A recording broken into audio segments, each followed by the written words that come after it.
Hey everyone, it is late at night and I'm Norman.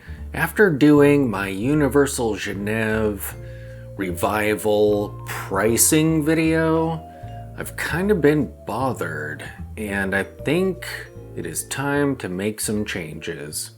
So let us begin.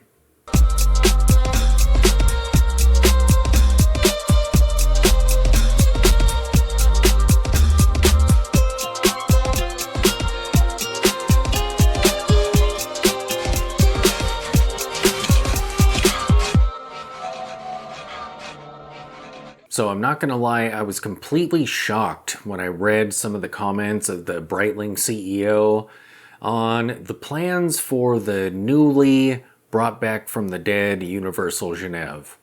I mean, a basic steel watch starting at $15,000. Actually more than that because this was Swiss francs. So $16,000, $17,000 starting. And the pull router isn't a basic watch. The dial is very complicated, so a pull router at maybe $20,000, $25,000 is crazy. And then when I read some of the comments from vintage watch experts describing how exciting this is for watch collectors who love Universal Genève, I just kept thinking to myself, who are these people talking to? And I realized that most of these thoughts are because this brand kind of hits close to home. I'm one of those watch collectors who's a huge fan of the brand. However, their vintage pieces are absolutely accessible, unlike $20,000. So I just don't understand who this is exciting for, besides movie stars and people who have just tons of money to throw at ADs and get on lists.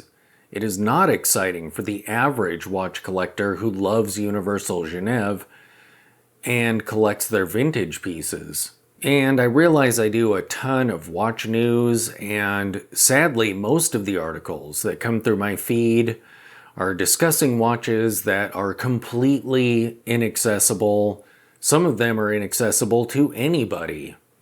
Super ultra limited pieces where 10 are produced worldwide and selling for $100,000. It's absolute madness. And the people that write these articles discuss them as though normal people are actually buying them. So the more I've thought about it, the more I've realized that I really need to kind of make a change.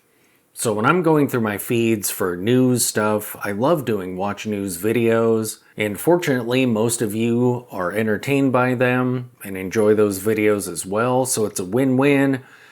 So when I'm scrolling through my feeds, my criteria is mainly just, is the watch interesting? Does it look cool, or is there something unique about it, or mysterious or interesting or story-worthy?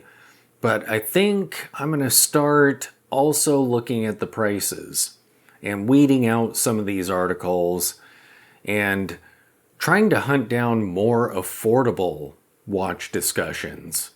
I've also begun putting together a data bank of Micr Brands, and it's already fairly large. So I'm going to keep growing that database of Micr Brands so that I can start discussing those as well.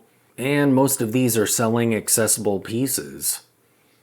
Under $1,000, $1,000 to $2,000, somewhere in that range. I still feel like $1,000 to maybe $2,000 is a really good sweet spot for return on investment. And I would love to track down watches that are really special, because the cool thing about getting vintage Universal Genève watches, Omega watches, Certina watches, vintage Hamiltons, Accutrons, is the watches are something really special, but still accessible. And sadly, with a lot of contemporary pieces, as great as the brands are, I like Tissot, I like Hamilton and Certina, contemporary Certina, but they just feel like they lack some kind of specialness to them. that pieces like a vintage Don Draper or a Pole Router have. And so I really want to keep my eyes open for pieces that are just absolutely brilliant, but average watch collectors can attain them. And I'm collecting these Micr Brands in a super nerdy note-taking app that I really want to share with you guys at some point. I mean, it's nerdy. It's like a software developer's note-taking app, but it's really powerful, and for those of you who are into noting things and creating collections of notes and data and whatnot, you might enjoy it. I just have to work out the technical aspect of presenting that.